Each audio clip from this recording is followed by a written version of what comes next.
భారతదేశంలో ఆర్థిక అసమానతలు ఏర్పడడానికి ప్రధాన కారణం. ఇప్పటికీ కూడా జాతీయ ఆదాయ పంపిణీలో అసమానతలు అనేటివి ఉన్నాయి, దీనివల్ల ఏర్పడుతున్నాయి.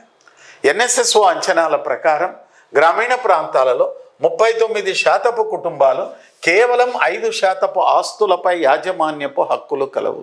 According to the NSSO report, even today in rural areas 39% of the population families owned only 5% of assets. మరి గ్రామీణ ప్రాంతాల్లో ఉన్న కుటుంబాలలో 39% కుటుంబాల యాజమాన్యం కింద కేవలం 5% ఆస్తులు మాత్రమే కలవు. According to the NSSO report, even today 39% of the rural families owned only at 5% assets.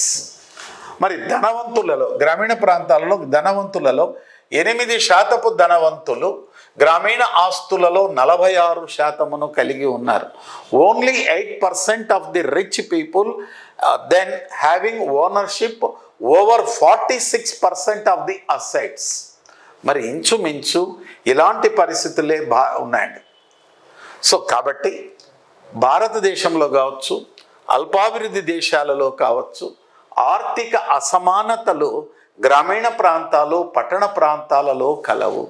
As on today, economic inequalities are there in rural areas as well as urban areas in India or underdeveloped countries. మరి అదేవిధంగా అల్పాభివృద్ధి దేశాలలో అభివృద్ధిలో అసమానతలు కలవు.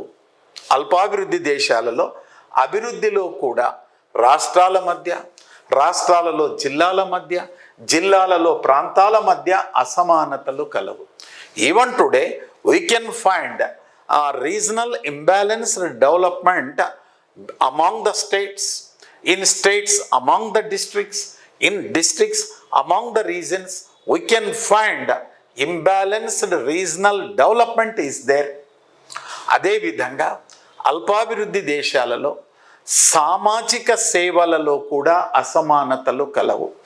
పౌష్టికాహారము, విద్య, ఆరోగ్యము, మంచినీటి సదుపాయాలు, మురికి కాల్వలు, దెన్ పారిశుద్ధ్యము, రహదారులు, వైద్య సేవలు, ఆరోగ్య సేవలు, మానవ వికాసం, పేదరికం, ఉపాధి కల్పన, గృహ వసతి మొదలైనటువంటి వాటిపై